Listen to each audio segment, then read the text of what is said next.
C'est un grand jour. Je suis ému. Memphis Depay qui va rentrer, qui est hors de la France. Quel but Je suis ému. Je suis ému. Je suis ému. Juni est de retour, accompagné de Silvinho. Salut mec, dis-moi tu viens d'où? Il était une fois deux frères, deux fauves, deux trous dans le cerveau. Deux frères ou deux fauves, je vois pas de différence, encore moins à l'OL. Mais alors qui est Silvinho? Avant d'être un coach et un adjoint de renom, Silvinho était un bon joueur de foot.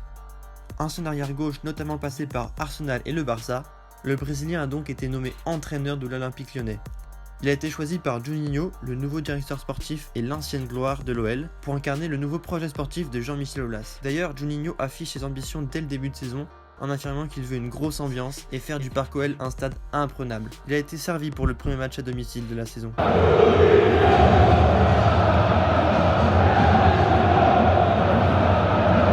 On peut donc parler des différences entre Silvinho et Genesio, notamment d'un point de vue tactique je dirais. Silvinho impose une vraie rigueur au pressing, à la récupération et un jeu offensif. Il y a aussi un gros travail d'analyse vidéo et d'analyse tactique. Le système de Silvinho s'adapte à son adversaire, comme contre Monaco, où il voulait une défense solide et des latéraux qui ne montent pas trop, à l'image de Koné qui, en interview à Canal+, s'est convaincu sur la tactique du coach. Ou comme contre Angers, où l'OL a dû faire face à un bloc bas, là où normalement l'OL a de grandes difficultés. La saison passée, l'OL avait eu un peu plus de mal face aux équipes qui jouaient avec des blocs bas. Ce sera sûrement le cas d'Angers vendredi. Comment vous appréhendez cette rencontre ?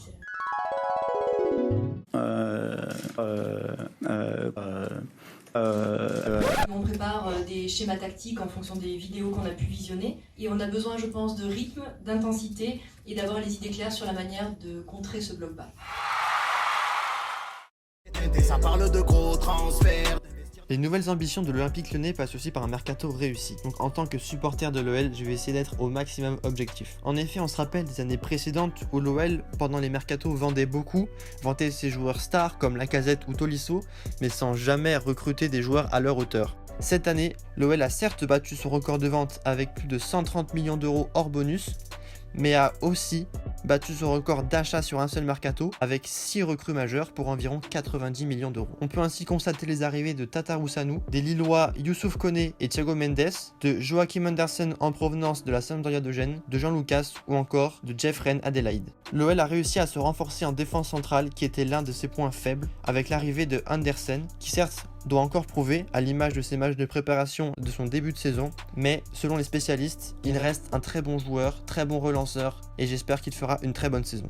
On peut aussi noter l'arrivée de Koné qui remplace très bien Ferland Mendy. Là on avait quelques doutes pour les supporters qui ne le connaissaient pas. Je crois que ces doutes se sont vite dissipés après ses premiers matchs de Ligue 1. On a aussi l'arrivée de Mendes qui est devenu une valeur sûre de la Ligue 1 et qui saura aussi faire preuve d'expérience lors de la Ligue des Champions. Ensuite, l'arrivée du jeune espoir Jeffrey Adelaide qui pourra jouer au milieu de terrain mais également sur l'aile droite de l'attaque. Ramène la concu, je vais la ken sans latex. Dans un championnat comme la Ligue 1 qui est dominé depuis des années par le PSG, il ne faut surtout pas oublier la concurrence. En effet, cette année, le PSG sera peut-être sans Neymar et ne sera plus le grand PSG de ces 2 dernières saisons. Kylian Mbappé sera donc la seule étoile de cette équipe et ne pourra pas porter à bout de bras l'équipe en Ligue des Champions et en Ligue 1. On peut aussi parler du cas de Lille qui a fait une très bonne saison l'année dernière en finissant 2e derrière le PSG. Cette année, le LOSC devra aussi compter la Ligue des Champions sans les pièces majeures qui ont fait son succès la saison dernière, telles que Thiago Mendes, Youssouf Koné, surtout Nicolas Pepe.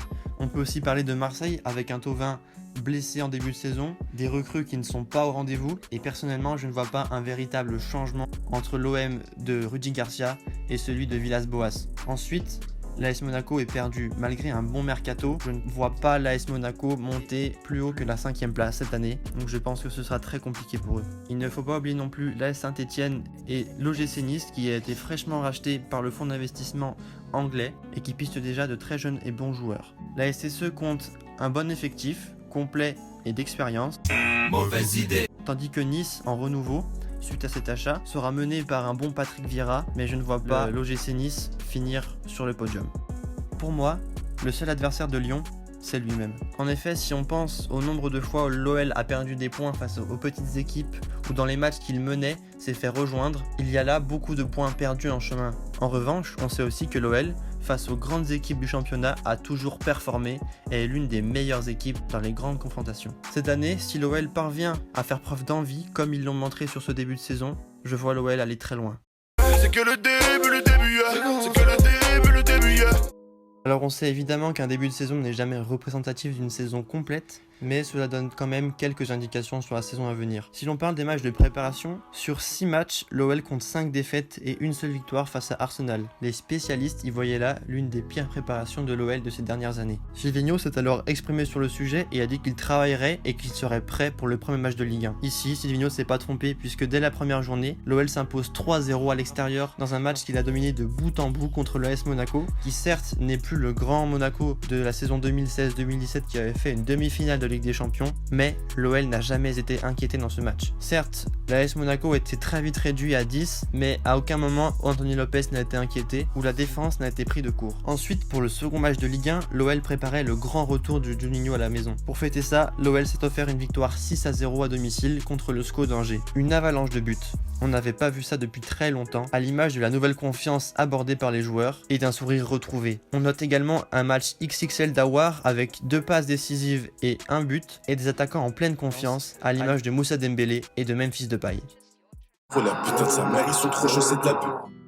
Justement, on doit aussi parler des joueurs à suivre cette saison, avec notamment Moussa Dembélé, super buteur l'an passé qui a fini meilleur buteur de l'Olympique Lyonnais sur la saison dernière. Il est déjà auteur de 3 buts en 2 matchs sur ce début de saison. On a aussi retrouvé un Memphis heureux qui a retrouvé son envie après le départ de Bruno Genesio, et également Aouar qui va devenir un leader technique de cette équipe, un leader sur le long terme puisqu'on sait que Aulas veut en faire l'une des pièces emblématiques de son équipe. Ce trio-là devra porter l'équipe à bout de bras sur l'ensemble de la saison et devra faire la différence dans les moments plus compliqués. On a aussi retrouvé un très bon Lucas Touzard sur ce début de saison qui se projette vers l'avant, qu'on avait perdu sous Genesio malheureusement, mais qui là affiche un potentiel qu'il avait perdu. Il faudra évidemment garder un œil sur toutes les recrues de l'OL, entre Jeffrey Adelaide, Jean-Lucas Thiago Mendes ou encore Youssouf Koné. Je crois qu'on a là de très bonnes recrues qui sauront s'intégrer parfaitement au système de Silvino. Et enfin, un joueur qu'il ne faudra jamais oublier, c'est Anthony Lopez. C'est grâce à lui que la saison dernière, l'OL a fini 3ème du championnat. C'est grâce à lui que l'OL n'a pas pris plus de buts avec une défense en perdition, avec notamment Marcelo qui était à la rue. Et c'est grâce à lui, encore une fois, je l'espère, que l'OL fera une grande saison. Et pour vraiment répondre à la question pourquoi l'Olympique Lyonnais sera champion de Ligue 1, je n'aurai qu'une seule réponse, et c'est la suivante. Nous sommes rouges, bleus, en armure blanche. Nous sommes des lions, des lionnes, regroupés pour faire bloc. Nous ne formons plus qu'un quart. Nous sommes vraiment très perspicaces. Et voilà, c'est déjà la fin de la vidéo. J'espère qu'elle vous aura plu. En tout cas, moi, j'ai pris beaucoup de temps et j'ai pris beaucoup de plaisir à la faire. Dites-moi ce que vous en avez pensé en commentaire. Lâchez un petit pouce bleu, moi, ça m'aide énormément. Si vous avez le cœur, abonnez-vous. Moi, ça m'aide encore plus. Et comme promis, je vous laisse avec le petit bonus de fin. Allez, ciao.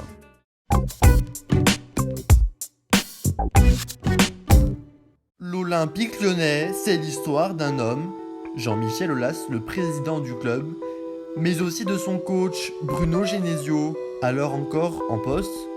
L'ancien de Villefranche-sur-Saône a vu son destin brisé par les supporters lyonnais, ou peut-être par ses performances désastreuses.